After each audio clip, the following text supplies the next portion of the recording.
What's up, guys, and welcome to OneTake presents Gil Reads Comics. I'm Gil, and I'm here with my brother. You can't see him, but you'll hear him, Alon. Yo. Usually he's the tech guy, but today he's stepping it up, and he's going to be part of this podcast. That's right. Gil Reads Comics, if you're unfamiliar, is a podcast that we did back in the day where I, Gil, read comics. And I would tell people about them. And the basic idea of it was that, Alon, you would often find yourself, you're not really a comic book reader generally. No, not really. But you're interested in the comic book world. I am. I would watch a lot of YouTube videos and read Wikipedia. I was very interested, even though I didn't read them. Right. You were interested in the mythology of it. So I thought, how great would it be if there was a podcast where we talked about comics, and even if you didn't read them, we were detailed enough and we took you through it like a story. So today we're talking about Wolverine issue number 1. So right off the bat, this is what's great about this, because if you're unfamiliar with comics, there's a lot of things about the comic book world that can be confusing. You know, when you go to watch these MCU movies, they're kind of like dumbed down a little bit for mainstream audiences. But when you want to go read an actual comic, it can be pretty intimidating, because they'll make references to stuff that you don't understand, but that's where we come in. We're going to explain all of it. So if you're new to comics, even if you don't read comics, if you've never read a comic in your life, you can still enjoy this video or podcast if you're listening to it as a podcast. So, right off the bat, we're talking about Wolverine number 1, and that's confusing because you know Wolverine's been around forever. Yeah. So you probably heard we're talking about Wolverine number 1. We must be talking about something from the 60s. I did think that. Not but really. No. So one of the nuances of comic books is that they can be so intimidating if they just kept the numbering consistent over the years. You'd be up to issue, 900 of Spider-Man. That's a big number. People don't like big numbers. So every few years they do a reboot where they'll take Wolverine, for example, come out with an issue 1 where they don't necessarily start everything over, but they kick off some new storyline with this character, and it's a good jumping on point for people, and it'll be a good jumping on point for us to see what's going on with Wolverine these days. And one of the best things about Gil Reads Comics was the theme song. So Alon, let's play that theme song. Here we go. There is an epidemic affecting children everywhere. Comic books. Comics everywhere. Avengers, Batman, Wonder Woman, and they're in movies now, too. In the real world, there is no good and evil. Enough! I'm reading comics, and no one's gonna stop me.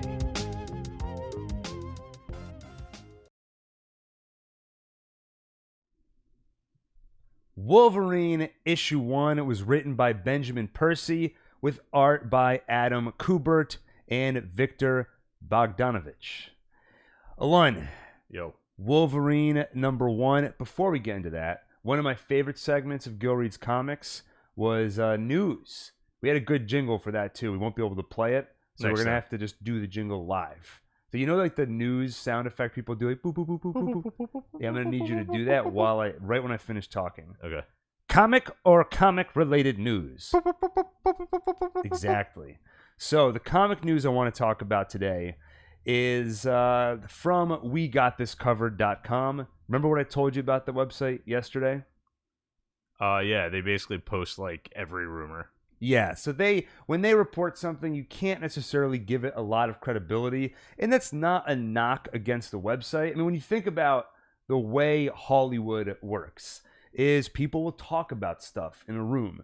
They'll probably talk about any idea you've ever thought of. They've probably talked about in a room, and it might never go anywhere. Probably 95% of those ideas go nowhere.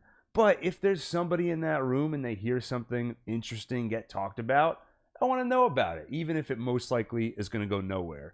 And I think that's what We Got This Covered does. They have sources in the industry. They hear all these talks, and if they're interesting, they report on them. So recently, the talks they reported on are that supposedly Sony is considering doing a live-action version of Into the Spider-Verse, or something inspired by the Spider-Verse idea, and apparently, supposedly, they're keen on getting Andrew Garfield back and Tobey Maguire back to interact with Tom Holland's current iteration of Spider-Man. That sounds awesome. Right? Wouldn't Yeah. that be great? Yeah. And I feel like right now, I don't know if you'd agree with this, but it feels like there's kind of a growing nostalgia for the Tobey Maguire Spider-Man. He's popping up in a lot of memes. Yeah. I remember a lot of people thought that in Spider-Verse, that was him. Like, Right. they thought, like, maybe he would voice act, and they thought maybe that represented the Spider-Man from the first one. And then also, Marvel did that viral thing on Twitter where they just put the number 4. They tweeted an image of the number 4, and everybody thought that they were hinting that finally we're going to see Sam Raimi's Spider-Man 4. But then the next day, they tweeted the number 3. So we all realized it was just a countdown to something. Who starts a countdown from 4, though? I think they might have started. Oh, can you turn that off, by the way? I think they started it with a higher number, but no one paid attention until they posted the 4. But not only that, the Morbius. In the new movie coming out, Morbius, where Jared Leto plays Morbius, the villain, the vampire who's typically a Spider-Man villain, some of the set photos released, you see a spray-painted image of Spider-Man. But the image they used is Tobey Maguire's Spider-Man. And you can see pictures of the Daily Bugle. And it's the Daily Bugle logo from Tobey Maguire's Sam Raimi Spider-Man. Huh. So there were some rumblings that maybe Morbius does take place in the Spider-Man world, but it's in Sam Raimi's Spider-Man. Huh. Which that's definitely not true.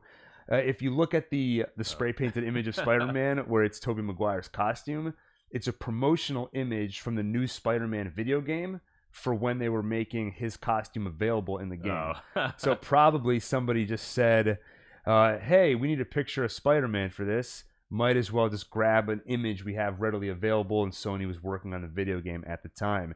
And by the way, Stanley McNatt in the chat happened to catch us live and just says, hope all is well.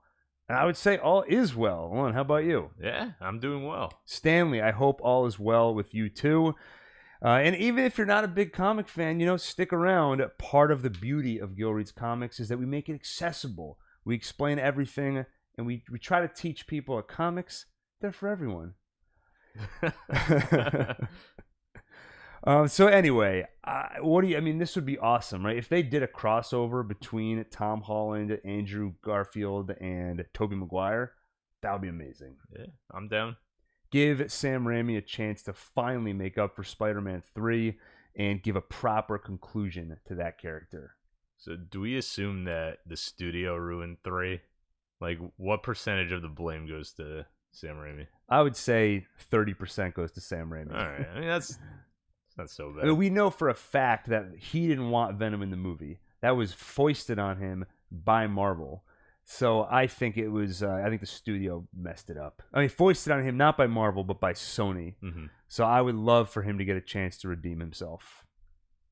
Anyway, with that, let's go to the main event, Wolverine Reboot, issue number 1. And this is an extra double-size issue. It was almost 70 pages. Comics are typically 20 to 24 pages. So there were 2 big stories here. And just some background for you. I know you read the comic, Alon. Mm-hmm. You were probably pretty confused by a lot of it.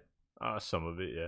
So Wolverine, spoilers, about 6 years ago, he died. Whoa. And then, the movie Logan. Yeah. That was inspired by a comic called Old Man Logan, or Old Man Wolverine, where he was an older guy. It was kind of what happened to Wolverine long into the future. That version of Wolverine traveled across dimensions, like Spider-Man Into the Spider-Verse, and took over for our dead Wolverine for a little while. Huh. But don't worry, Persephone, a mutant with special abilities, resurrected Wolverine, brought him back from the dead. Don't all mutants have special abilities? These are really special abilities, Oh. though. Stanley in the chat says, I'm a reader of Wolverine and will be picking up the new volume this week in my box. Very nice. We just read it a couple of hours ago, and if you're a Wolverine fan, I think you'll enjoy it. All right, let's get into the story, though. So he died. He came back to life Not really important for this story, but I just wanted to give you that background. Nice. So the issue begins with Logan, i.e. Wolverine, laying in the snow. He's all ripped up. You can see his adamantium and his skeleton showing through his skin. And we find out he's in a place called Krakoa. Which, Alon, you picked up a couple of little tidbits about Krakoa, right? Yeah, I mean, I Google image searched it. I don't know if you want any future spoilers about it. Sure. I mean, I think they mentioned or kind of hinted at what it is in this comic, how it's like a living creature, essentially. Yeah. So I saw some pictures of the island, like walking around and having a face. Well, and stuff. see, I'm glad you said that because Krakoa, if you look it up on the Marvel wiki, they give it aliases, other names that this island goes by, and one of them is Island That Walks Like a Man. And then if you scroll down to the section that says characteristics, unusual features. Okay, unusual features. Able to walk like a man. It's an island that walks like a man. So his name and abilities are the same thing. This is why it takes me forever to read comics, because every page is riddled with references, and I look up every single one. That's why it takes me forever. I go down all these rabbit holes. So Wolverine's lying there in the snow, clearly went through some kind of trauma, and he's doing what he does best, or one of the things he does best, which is narrating badass narration to himself. So he says, "My body is one big wound, a million scars I carry around inside me, but nothing compares, not even close, to the hurt I feel now, knowing my friends, my family, are dead at my hands." And he's holding on to Jean Grey's corpse. Anything to say? I mean, wow. No, Wolverine apparently killed all of his friends. Killed Jeannie. Yeah, he does call her that in this. And then he notices a set of footprints in the snow and follows those. So I will say right off the bat, I don't love the way this issue started out, because I don't believe he actually killed his friends. And this is exactly what happened in the Old Man Logan story arc I told you about before. So in the movie Logan, it's hinted at that Patrick Stewart, Xavier, did something in the past which killed a bunch of the X-Men. That was inspired by the Old Man Logan storyline, where Wolverine, under some kind of mind control, basically killed all of his friends and family.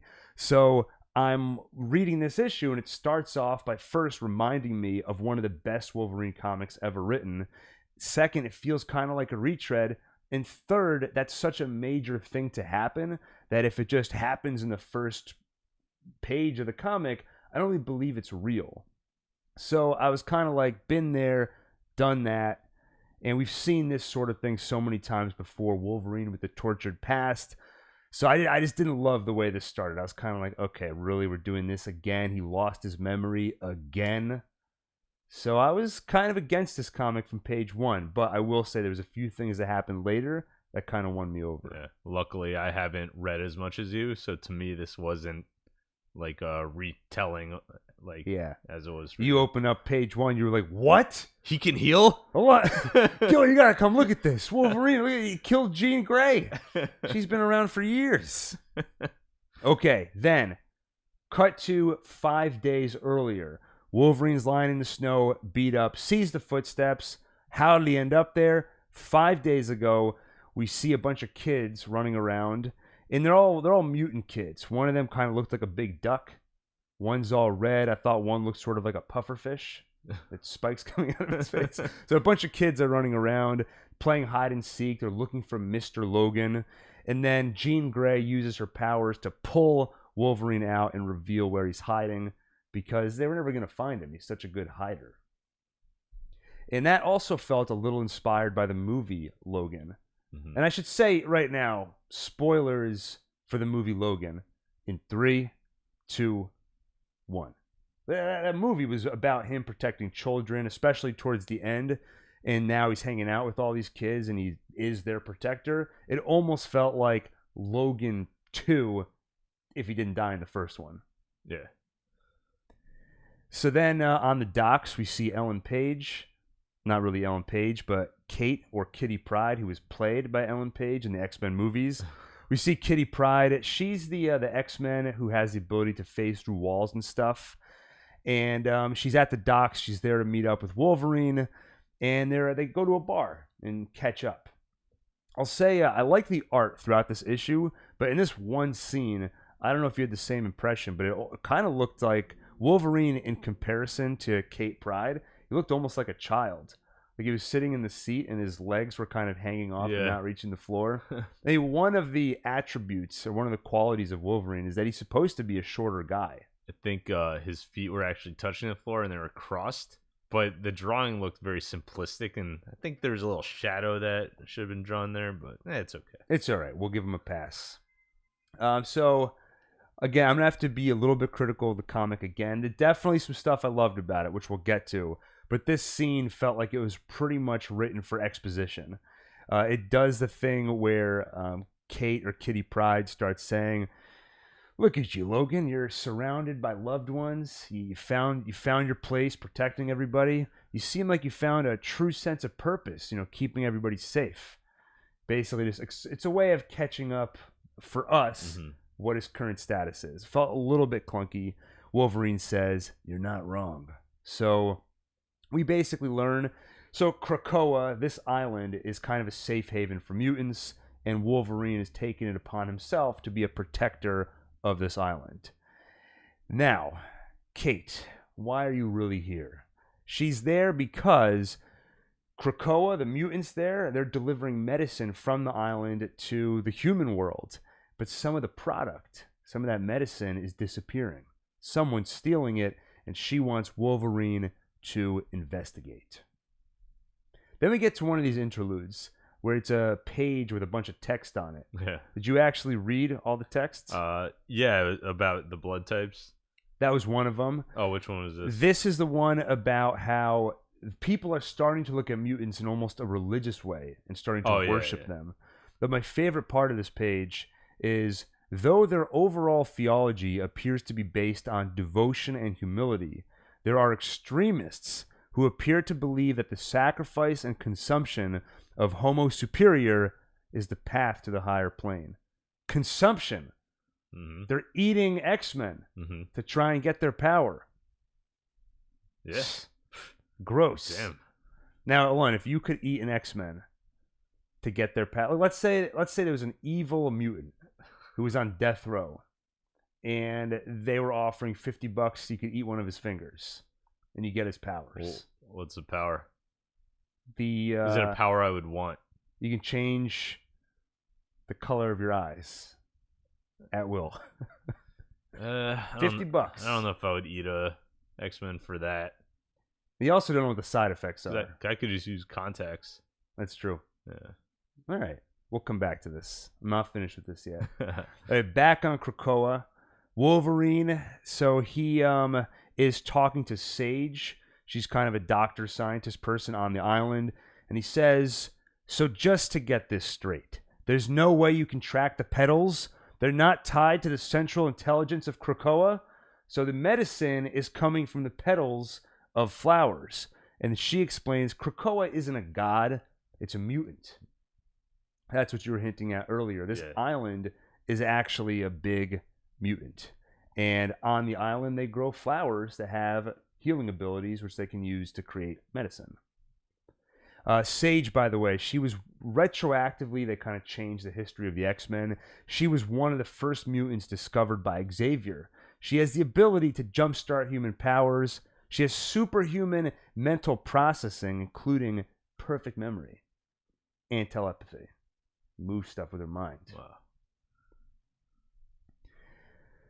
Anyway, so these petals, they find out, are being taken to a place in Russia just outside of Moscow, which they were able to figure out because they saw a spike in pollen. They're bringing all these flowers over there, so there's more pollen than normal, and they figure out they're going to Russia. So they call the X-Force together, and they're on their way to Russia through a portal to figure out what's going on with these mutants, or what's going on with these special flowers. So now we're in Russia. And the X-Men, or the X-Force, led by Wolverine, bust into the middle of a religious ceremony. And it's a bunch of those X-Men religious nuts. They have X's carved over their mouth. It looks like a classic satanic ceremony. It kind of looked like Palpatine in Star Wars Rise of Skywalker, where he had that whole arena of faceless peons. And so Wolverine and the X-Force bust through the portal in the middle of this religious ceremony, but the people there, they love it because these are their gods that have just arrived. And the Russian leader, and I have to do my best Russian accent now, says, "The gods themselves have delivered to..." That sounds more like German. I'll just say it in my normal voice, I guess. "The gods themselves have delivered to our house of worship. Do you know what this means? It is time for communion. First, we must taste of the Krakoan host." And they drink some of the pollen flower stuff. And then one of the X-Force, that pink-haired guy named Quentin Quire, or Kid Omega, jumps into the crowd because he's like, they love us. And he wants to, what's it called when you jump onto the crowd? Crowd surfing. Yeah, he starts crowd surfing, but they want to drink his blood. They want to eat him because there's some of those crazy X-Men worshipping folks we heard about earlier. So Wolverine and the rest start fighting their way through the crowd, but everyone who took the pollen, apparently there is a side effect. They all die. So it was the right answer you gave before, not to eat that mutant's finger. Yeah, death is not a very good side effect. No. It doesn't really make it worth it. You start changing your colors, all eyes of the rainbow, for about 3 seconds, and you die. So then a couple days later, Wolverine takes one of the dead bodies of these folks who overdosed on pollen, goes to a bar with a bunch of Russians, and opens up a bag and just shows them the body, which I thought was pretty cool. It reminded me of Game of Thrones, where they had to convince the queen that the zombies were real. Yeah. So they go and catch one in a box and show it to her. So he drags a body out of the bag and demands answers from these Russians. Basically, where are you getting these flowers from? They say that a pale girl sells them the pollen if they work for her. And they take 80%. She takes 80% of the money they make off it. The Russians didn't like that, so they tried to get some on their own. They tried to steal some from a hospital, but the pale girl was not happy about that. So she made the guy, this Russian guy, take out his own lighter and cook his own eyeball. Mm-hmm. So this pale girl who's getting them the flowers apparently has some kind of mind control abilities. You have any theories on who this pale girl could be? No, but maybe she's just very convincing. You think maybe she doesn't have mind control? She just really was really good at just talking him into burning his eye. Come on, burn your eye. I saw a girl talk a guy into chugging a bowl of alcoholic Jello. So, there you go. She probably could have talked him into burning his eye out. Yeah, but maybe she had mind control abilities. That's true. Yeah, this scene made me think, if I lived in a world with mutants, I would lay so low. It's too scary. I mean, if there are mutants out there that have mind control ability, I would try to stay as far from mutants as humanly possible. Though I'd probably have mutant powers too. Yeah, then someone like Xavier would try to find all the people laying low and like bring them out. There's no way, man. Yeah, I would much rather live in the DCU than the MCU, where there are no mutants. So, and I should say, right before they left, Jean Grey told Wolverine this could be an inside job. So this pale girl might be somebody they think is a friend who's hanging out on Krakoa with them. Maybe. So fast forward even more a couple days later. Earlier today, in fact, back on Krakoa, Logan's hanging out with Beast, the blue guy, and they talk about how there's a drug war brewing.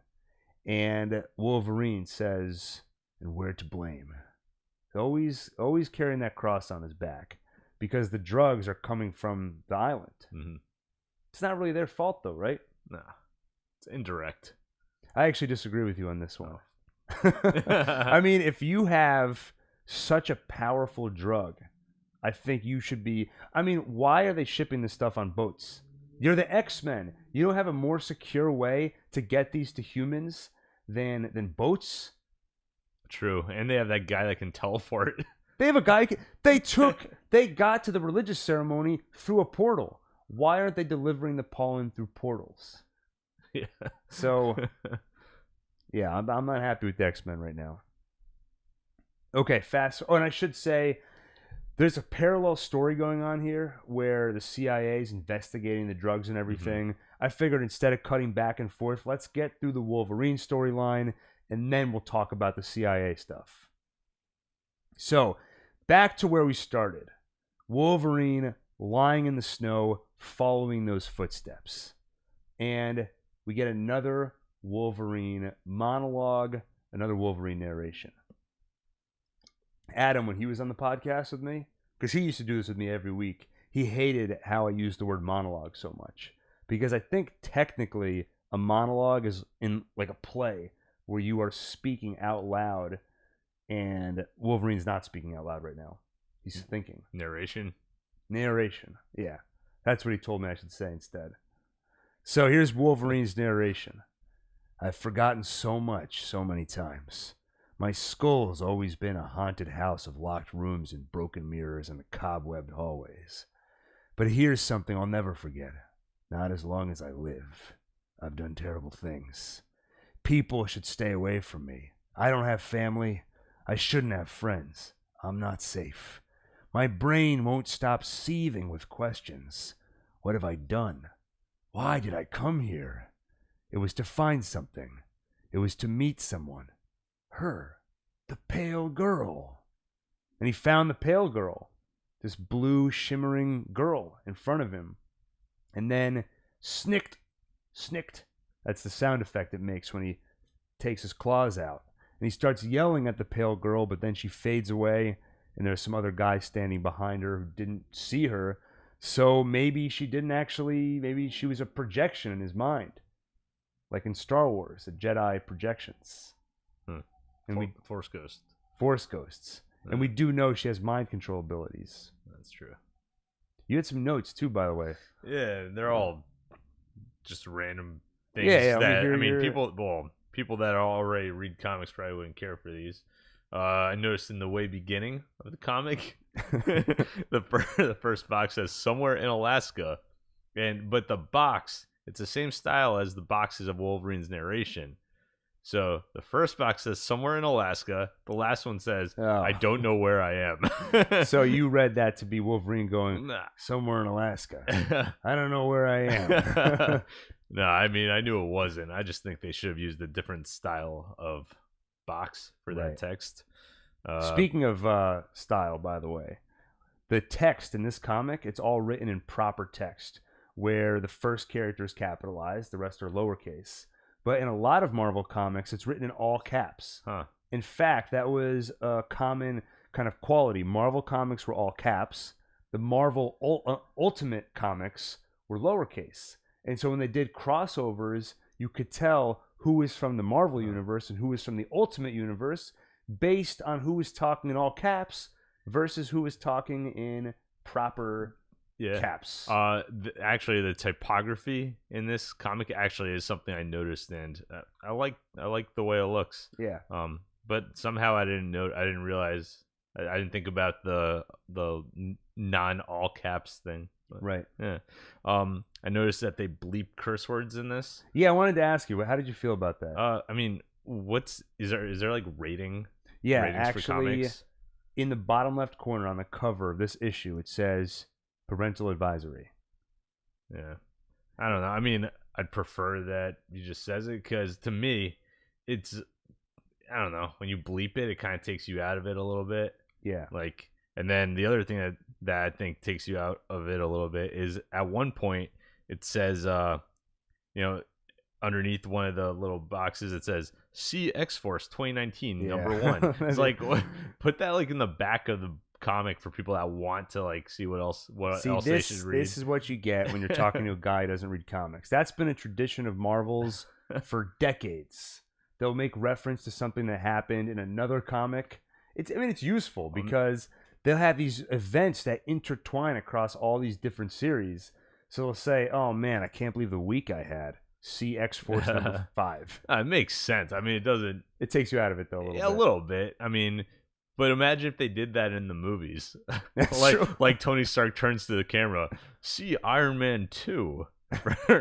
Don't you think eventually they might have to start doing that? Because the MCU is going to eventually become as inaccessible as the comics. I mean, so much is going on that eventually it's going to get to a point where you're going to watch a movie, and if you didn't watch the WandaVision Disney Plus series, you're going to be confused. Right, but if you're watching the movie and then in the middle they like put something on the screen saying, like, you're not going to pause it, go watch it. If you want to get more in depth, go online and read a wiki, you know? Right. Or you just do a Birds of Prey style, where if something happens that needs explanation, Harley Quinn can jump in and say, now, there's one thing you got to know about what's happening right now. Let's rewind to 5 weeks ago. Now, what else you got? Yeah. There's this one part where Wolverine says I was chewed up and spit out, and then my head just filled in the rest and went and booed off stage. You know, because Eminem. Eminem, yeah. Who just performed at the Oscars, right? Yeah, 20 years too late. What? Because he didn't perform back in the day when 8 Mile was up for an Oscar. Oh, why didn't he? I don't know. He commented on it, though. He's like, sorry, it took me 17 years to get here. Well, all right, well, those are my thoughts. Those are the insights you come to Gil Reads Comics for. By the way, on the bleeping, I will say, too, it's a little bit weird that you can have him slicing off heads, shoving blades into people's chest. You can't say an F-bomb. Yeah, and, you know, kind of like in the new Impractical Jokers movie. There's a scene with strippers, but then they bleep out the P word. Yeah. Unbelievable. Yeah. Okay, so that is Wolverine's part of this story. And overall, you know, what did you think? I mean, it was cool. I mean, I like seeing him. I like seeing him slice off some heads. It's not, if you've only seen Wolverine in the movies, it is kind of nice to see him really use those claws. Yeah. You really only got to see that in Logan, none of the other ones. In this comic, when he went to Paris and he got a drink. Whoa. We are not there yet. You skipped to part 2. Oh, all right. Sorry.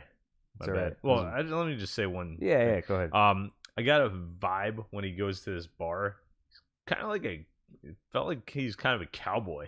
Like, I almost started picturing, like, what would he be like in that era? Right. That'd be pretty cool. He'd fit in. Yeah, well. I think Logan, the movie, was heavily going for a kind of Western vibe, which, again, going back to Old Man Logan, the comic book, they definitely thought of it as a Western. I think that they've told different Wolverine stories using different versions of the badass loner trope. So they've done samurai stories, they've done stories that are definitely inspired by Western. Yeah, I think Wolverine is a character kind of tailor-made for our sensibilities. Anyway, so let's talk about the CIA story. So this is all stuff that was happening during the story we just went through, and the comic kind of cut back and forth between them. And I actually liked the CIA story a little bit better than the Wolverine story in this one. I thought it had a little bit more emotional weight, and found it easier to get emotionally invested in it. So it starts off with Agent Bannister and a couple of his partners. He's from the CIA. They're investigating this crime scene. Looks like a drug lab with a bunch of dead people all over it. And they find that the wounds are all self-inflicted. So immediately that tells us Pale Girl was here. Probably made them all commit suicide. And Agent Bannister, he puts his finger into some of the drugs and holds it right up to his nose and sniffs it. Do you think that, people would actually do that if you're investigating a crime scene? No, I was worried right at that moment he got infected. Yeah, maybe, we don't know. Yeah, it's true. But he smells it and he says, "And what the hell are they baking? It's not heroin, not coke, not fentanyl. Nah, man, this is something new. I mean, just take a whiff." If he told me that, I'd be like, no, I'm not. At least he was wearing gloves. Like, I'll take your word for it. Normally, a drug lab makes me feel like I'm sucking on the tailpipe of a bus burning hot garbage for fuel.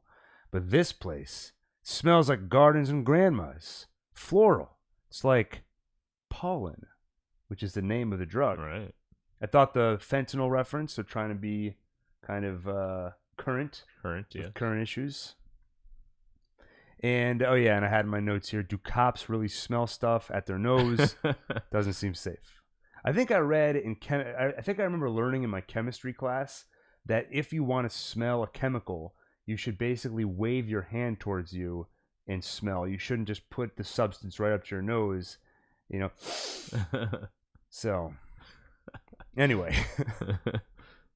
And next time we join Agent Bannister, he's kind of rubbing his head. He's pretty stressed out. Did you notice when he's rubbing his head, he had this weird mark? That was in my notes. What was that? Yeah, I don't know. I'm wondering if, we'll learn about. He also had a bunch of scars coming from that area as well. I don't know. Something in his past. I think it's a scar. To me, it looked like maybe a bullet scar. Like he got shot in the head and somehow survived. Anyway, he's at the hospital. He's there to see his daughter who has leukemia. And Daniel has joined us in the chat, and he has a science background, and he says you should waft the smell. Exactly what I said. Yeah. You should not hold dangerous chemicals up to your nostril and sniff. So, kids, I hope you're listening. Bannister is at the hospital to see his daughter who has leukemia, and he's talking to her. So his daughter says, "What bad guys are you trying to stop this time?" And Bannister says, "Well, you know how you're on the wait list for those special drugs, the antibody petals?" And she says, "The ones that will make me better?" And he says, "Yep. Well, some people are stealing them for other stuff, bad stuff, and that's making your daddy really mad." So, flowers from the special mutant island are being delivered to humanity because they can heal people, even people who are terminally ill, but a bunch of jerks are stealing those flowers and using them as a recreational drug. And when I read that scene, I actually felt myself get mad. And that didn't really happen with the Wolverine side of the story.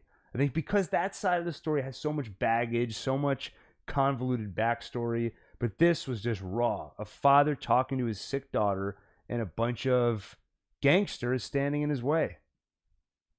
Did this work for you? Yeah, no, I agree. I think I thought it was kind of funny how this cop is getting really angry, and he's like even open with his daughter about how angry he is about it.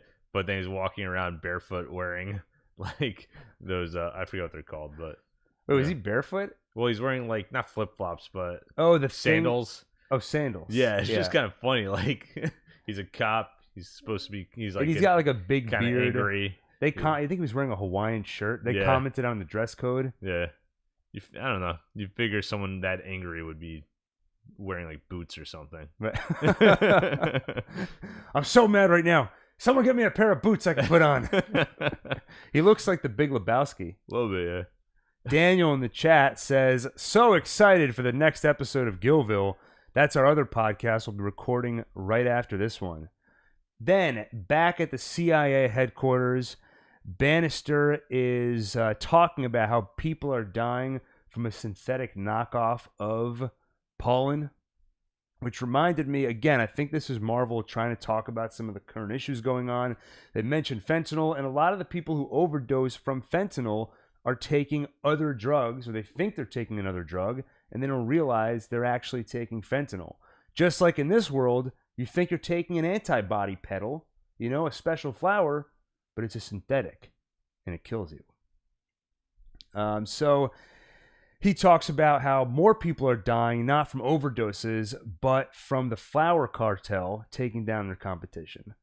Now, if you're a badass cartel, I wouldn't go with the name Flower Cartel, right? It doesn't really strike fear in your enemies. It's the whole sandals versus boots situation again. Right. They need a name more synonymous with boots than sandals. The Boots Cartel. Yeah. So, what would scare you more? The sound of boots walking towards you, or the smell of a beautiful flower? So Bannister and the CIA come up with a plan. They're going to pretend to be buyers They're going to meet up with this flower cartel and figure out what to do, what's what. I tried to think of a good flower pun. Daniel, if you can think of one, let us know in the chat. And then to be continued. That's the end of part 1. Now we go into part 2. It's just kind of a side story. Another Wolverine adventure. They're trying to peddle some flowers. Oh, beautiful. Thanks. We're back on Krakoa, the mutant haven, and Wolverine's basically running around, basically doing parkour. He's just jumping from one thing to another, and he's not monologuing, but narrating about how crazy things are, how people think this is some safe haven, but he's not going to be taken in by it. He talks about how enemies are suddenly allies because they're letting the bad X-Men like Magneto come here and essentially atone for their sins and get a second chance. Magneto's very shiny in this one. He's got this silver outfit. It was like chrome. You just notice that? It wasn't like his normal like purplish, reddish. Or whatever. Yeah, that's true. It wasn't purple. That was interesting. Yeah. Stanley McNatt says, the Poppy Posse. That would be a lot more intimidating than the Flower Cartel. I love that. The Poppy Posse is back. The Poppy Posse's after me. I feel like they'd be like snapping as they like approach you. This would make a great plot for a musical. And Wolverine narrates about how enemies are suddenly allies. Someone who was trying to end the world is now trying to save it. He sees Magneto. And I loved this narration because this is something that comics and comic book shows do all the time. Or Disney movies do this a lot. Put Disney aside, Fast and Furious. Jason Statham killed a beloved character in that franchise. The next movie, Jason Statham is part of the family. He's hanging out with The Rock. He's helping them. He killed one of your close allies. And I'm sick and tired of properties doing this, where they take a bad guy. I mean, in these comic book bad guys, they're not just like, oh, you scrappy devil, you're up to your bad deeds again. They kill people. I mean, on a massive scale. And now it's, you know what? We could be friends. And so it's great to see Wolverine calling people out on this BS. Did you feel the same way? Yeah. Did you feel it with as much furor as me? Yeah, absolutely. Good. Yeah, I could tell you because you're wearing your boots. I could tell you're mad about something. Through a portal, Omega Red shows up. You don't really have to know too much about him except that he was a serial killer mutant. He was almost vampire-esque, where he had to suck people's life force out. Bad guy. Okay, and you know how Wolverine has retractable claws? Omega Red has retractable tentacles that can come out of his arms. So he shows up through a portal covered in blood, and he says, I understand that you're offering amnesty. But Wolverine, he's not having it. He goes to kill Omega Red, but Magneto stops him. And how annoying would it be? Magneto has the ability to control metal with his mind. Wolverine's body is full of metal.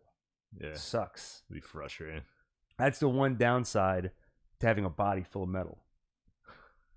In my opinion. So Magneto stops Wolverine from killing Omega Red, basically saying, this is what we're all about. We're all about forgiving people, giving people a second chance. Wolverine says some people shouldn't get a second chance. Omega Red is evil. He's horrible. Magneto points out, you probably didn't notice, Wolverine, that all that blood on Omega Red, it's his own blood. So he's suffering right now. Magneto sends Wolverine through the portal, tells him, you've got to investigate what the hell's going on here and clean up this mess. Where does he end up, Alon? Paris. He ends up in Paris. And he sees Omega Red's car. Opens the trunk, and this emaciated guy gets out of it. And he says to Wolverine, You're like him. And then dies in his arms. And Wolverine says, no, I'm nothing like him. And then narrates, but as he dies in my arms, I can't help but admit he's right. I got a million reasons to hate Omega Red, but there's one that stings worse than the rest. He reminds me of my own worst self. It's Wolverine. He's a real He's even whinier than Batman sometimes. Not really. I love the badass narration, but I will say in part 2, in this storyline, it felt a little over the top to me at times. And they really lean very heavily into the noir, into the metaphors. So at times it almost felt satirical. But Wolverine goes back through the portal from Paris back to Krakoa. Wolverine tells Magneto and the Doctor not to heal Omega Red. Stop helping him. He's a psycho. He's evil. We've got kids on this island. Magneto tells him not to worry. If he kills anybody, we'll just resurrect them. And Magneto basically sends Wolverine back to keep working on the case, figure out what happened to Omega Red. Hey, those dead bodies in his trunk, maybe he didn't kill them. So go figure out what's going on. Wolverine interrogates Omega Red, and Omega Red says, yeah, I'm bad, but maybe there's someone worse out there. Go check out the King's Obelette. Obelette? I didn't know how to pronounce that. So Wolverine goes back to Paris. Now, at this point in the story, what are you thinking about Omega Red? Are you thinking he's definitely up to no good? Should he get a chance at redemption? I don't know about redemption, but he's definitely up to no good. But I believe him. At that point, I believed him that there was something much worse out there. So, while he might be partially a victim, but he's definitely not innocent. Yeah. So, would Wolverine have been wrong to kill him in that moment? I mean, if he's really killed all these people in the past, I probably killed kids. Listen, man, I think they should kill him, but I think they should keep him until they get whatever information they might need out of him. So on the record, Alon's saying you are pro death penalty. If we in the MCU, in a world with evil mutants, right? Like in the MCU, as long as we have enough evidence to be like, this guy definitely did it. Like no doubt. Yeah. Which we have psychics in the MCU, so they could tell if we did it. Yeah, but can you trust them? Yeah, that's right. You can't trust anybody. You know what? No death penalty. But the problem is, every time you lock someone up in a comic, they escape. Yeah, like the Joker. Listen, man, some villains you just gotta kill, I guess. Yeah. Okay. Glad we got to the bottom of that. We used to have a segment on Gil Reads Comics. I forget the name of it, but it was basically a courthouse segment where Adam would have to come to a verdict on a villain. Like, he would have to go do research on Omega Red, for example, and report back next week and tell me if we should give him another chance or not. Anyway, Logan goes back to Paris, bumps into a lady, tells her to F off, to bleeped out, and then he offers to buy her a drink once he sees that she's a beautiful lady. They go get a drink, and Wolverine, and I guess he went to the bar that Omega Red told him to check out. Wolverine takes a drink, immediately gets knocked out by whatever poison was in there, and wakes up upside down, surrounded by vampires. Mm-hmm. I did not expect vampires. No, it kind of came out of left field, right? Now, if you knew who Omega Red was, you might not have been shocked by that. Because, like I said, he is vampire-like. He doesn't suck blood, but he does suck life force. Right. Well, I know at one point, it might have been on that blood type page, where they were saying that Wolverine is similar to a vampire, like in regard to his blood, and I don't know, there's something there. Yeah. And the first part of the story talks about these religious folks that like to drink the blood of mutants. True. A lot of cannibalism or consumption of body fluids and parts in this issue. More than I expected it. So these vampires, they don't bite his neck. They stick a nozzle in his neck and start draining blood into a cup. But they don't know Wolverine's got the healing factor, so boom, he wakes up, rips out of the rope, starts slicing people's heads off, shoving his claws into their chests. And then the drink lady comes back, and she has a weapon that emits light that's powerful enough to kill these vampires because they can't go in daylight. And she reveals that under her jacket, she was wearing a superhero costume. Basically, it had a big cross on it. So, and she's holding a wooden stake. So she's a Buffy the Vampire Slayer-esque hero. I guess coincidentally. Well, she was probably hanging out by that bar because she knew it was a vampire hangout. Yeah. So Wolverine goes back to Krakoa, and I thought it was funny that Omega Red, he can't just tell him everything that's going on. They've got to go through this whole, all right, let me go back to Paris. Let me get beat up a little bit. Okay, let me go back to Krakoa, talk to Omega Red for a minute, or let me go back to Paris. So he goes... they've got the gate, the portal. Exactly. I mean, if you had teleportation abilities, I would probably pop over to Paris, come back. I would go all over the place. Yeah. Okay, would you eat a mutant's finger for the ability to teleport? Yeah, I think so. $50? Well, I just said I would do it. Yeah. Well, am I paying $50? You pay $50 for a finger, which you consume, and then you get I would do it. Would you? No, because we've already shown that you could die from this stuff. It's not safe. Okay, I assume this was a new hypothetical where there is no consequence. Back in Krakoa, Wolverine interrogates, or he goes back to Omega Red, and Omega Red explains, you know those people you found in my trunk? Those weren't just any regular people. I couldn't have killed them. They were already dead. They were being held prison in the catacombs because the vampires infected them, trapped them until they could turn into vampires. And we see, flashback, some of these corpses supposedly were taken to the morgue, and then they wake up as vampires and they kill the doctor. So those people in the trunk, those are vampires. Omega Red, he claims he's changed. He's not a bad guy anymore. He doesn't even feed on humans. He feeds on animals now. And then Omega Red tells the story of Saint Julian. Remember this story? Remind me. So, Saint Julian is a story of a man who receives a prophecy that one day he's going to kill his parents. Mm-hmm. And he's so worried about that, he moves as far away as he can, doesn't tell his parents where he's going, but his parents, they want to find him. So they go looking for Julian, and by the time they finally find him, they're all old and decrepit. And so his wife answers the door. She sees this old couple, and she says, "Come in. Come rest." And so she puts them in bed to rest. Julian gets home later, and he sees two people in his bed. He assumes that his wife is cheating on him, so he immediately takes out a sword and kills the couple, and then finds out he killed his own parents. Omega Red tells Wolverine this is a story of dark inevitability. I would say it's a story of you shouldn't fly into a fit of rage and kill people.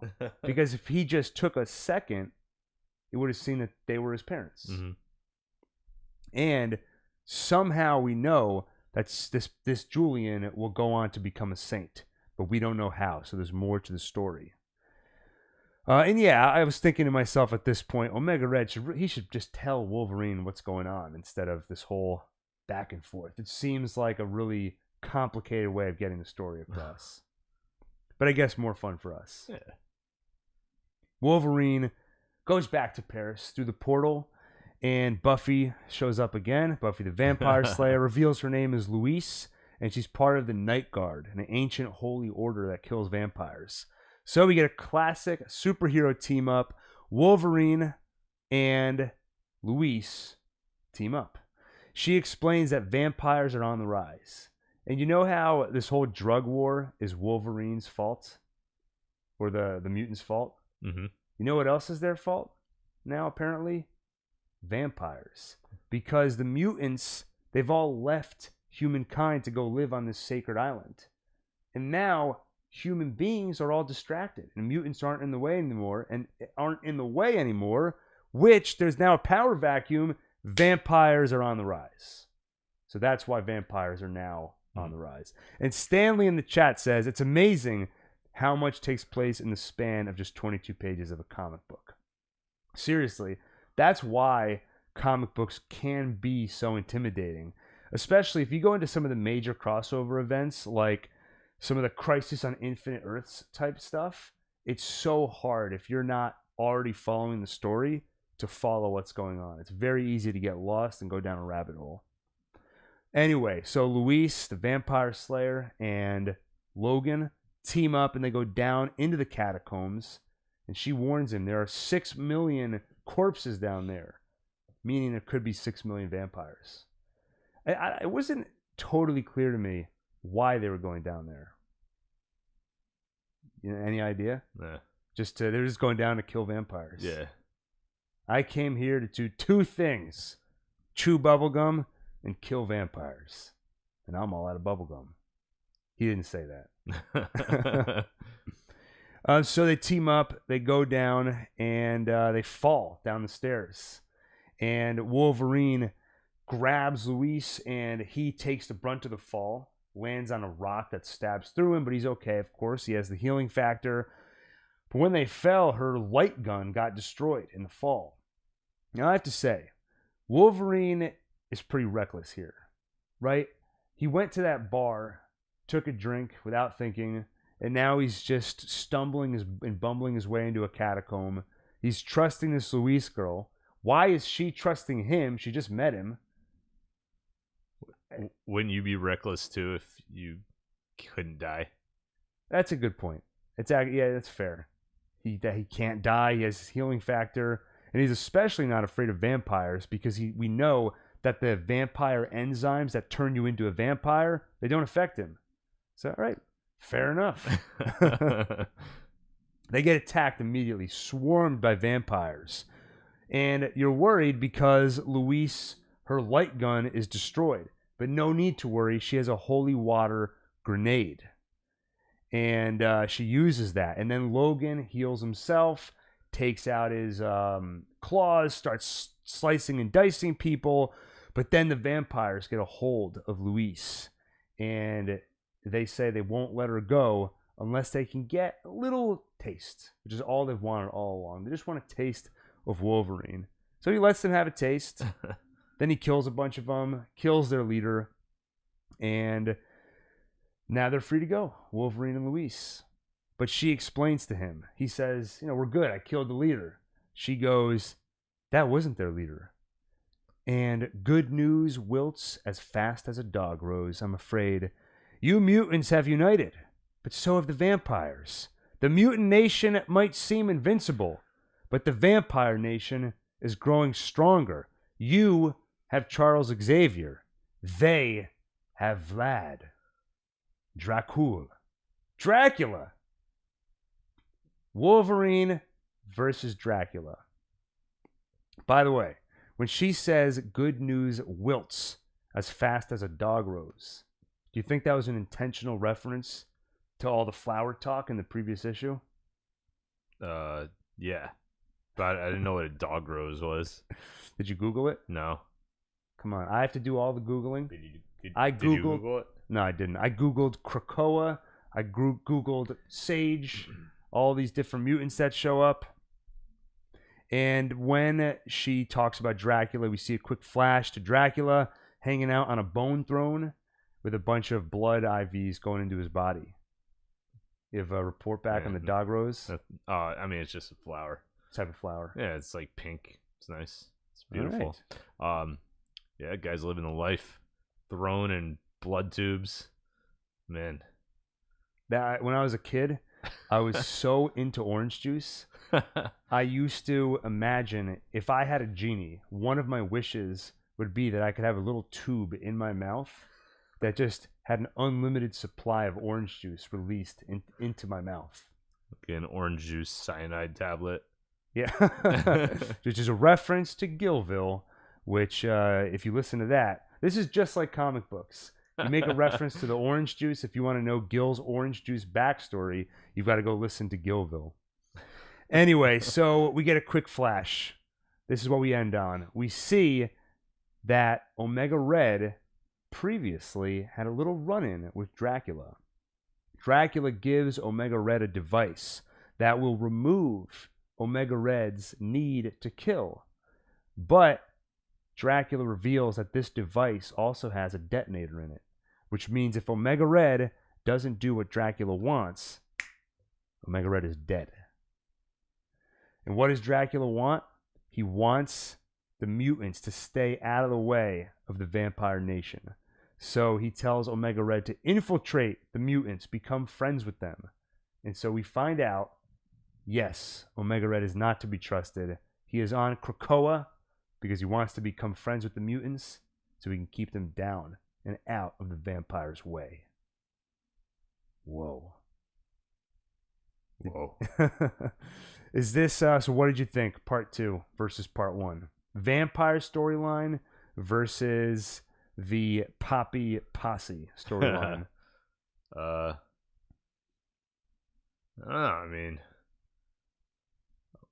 I like the fighting in the second part. And I like the detective in the first part. I think I agree with you. I think the action in part 2 was better. It was pretty badass to see him just slaying vampires. But overall, I thought the first storyline was a little bit more interesting. Mm-hmm. Everything, I mean, it makes so much sense that people would try to harness the mutant powers in some way. I love the idea of it sparking this drug war and adding the element of the father who's a CIA agent and his daughter's dying and she needs those flowers. I think adds emotional weight to that story that we don't really have yet in part 2 in this vampire storyline. Now, Wolverine versus Dracula, that's a pretty cool story. I can definitely get behind that. But I think both of these stories are suffering, to me, with one issue, which is they haven't really gotten me overall invested in Wolverine's story. And they've got to do something different. I can't see Wolverine get amnesia again. I can't see Wolverine... I don't mind tortured soul Wolverine coming back, but I can't have his soul tortured again for thinking he killed his friends. I've seen it before. So I think they found a good emotional hook with the detective from the CIA. I need them now to do something with Wolverine. And I think having him as the protector of these children, so if the children are in danger, if the island is in danger and Wolverine is their protector, I can get invested in that. But I just need to see more of that. One last complaint, not to be a downer, but if you need to send somebody as a detective, is Wolverine really your guy? You have an island full of psychics. Wouldn't you want to send one of them so they would just know what's going on wherever they go? I would send Wolverine with the psychic. Exactly. Yeah. Stanley in the chat, I am really looking forward to reading this issue for myself now. Really enjoyed your insight. Thank you very much, Stanley. Appreciate that. And if you go and read the issue, we'll be doing this again, probably for issue 2. So make sure to join us in the next live stream and we can hear some of your insight. And by the way, just to warn you before you go in, this was a double size issue. So it's actually close to 70 pages. So that's part of how they were able to make it so dense.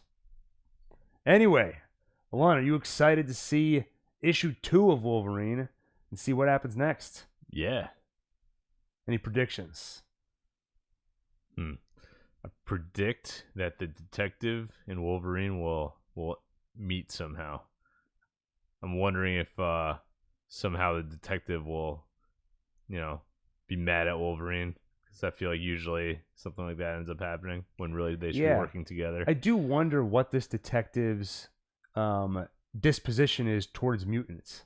Because he might meet up with Wolverine and have an immediate aversion saying, you're a bad guy, you're with the mutants, and then there'll be that kind of alliance, but there's sort of that tension between them. Mm-hmm. It'll be interesting to see how it goes. And I think you're right. I think they probably will meet, and I think they'll have that interesting relationship. And Pale Girl, you think she's going to end up being a mutant from the island? Maybe it's, who I was thinking? I was thinking either, that can't be Mystique. She doesn't have mind control powers. I have no idea who it is. Yeah, I don't know. Give up. We'll do some research before issue 2. Anyway, I think that wraps it up for this episode of Gil Reads Comics. Stanley asks, will you be reviewing any other comic books soon? I think we will. So you might have missed the beginning, but some of the background is I used to do a podcast called Gil Reads Comics, and basically just found it difficult to do that along with everything else we were doing. But I think we've found a format now that works. I think doing it live actually makes it easier because it takes the pressure off from having to do all the editing. You don't worry about getting it perfect and right the first time out.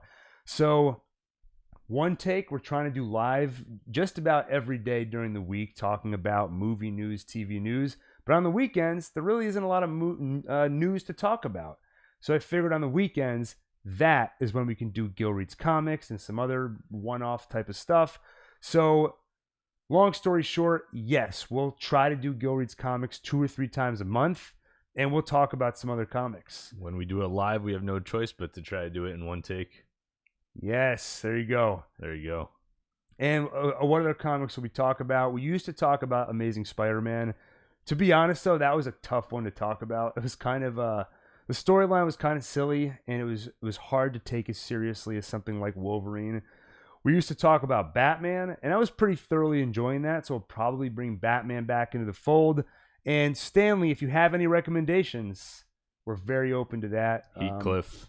Yeah, we'll talk about Heathcliff, Doonesbury, Foxtrot.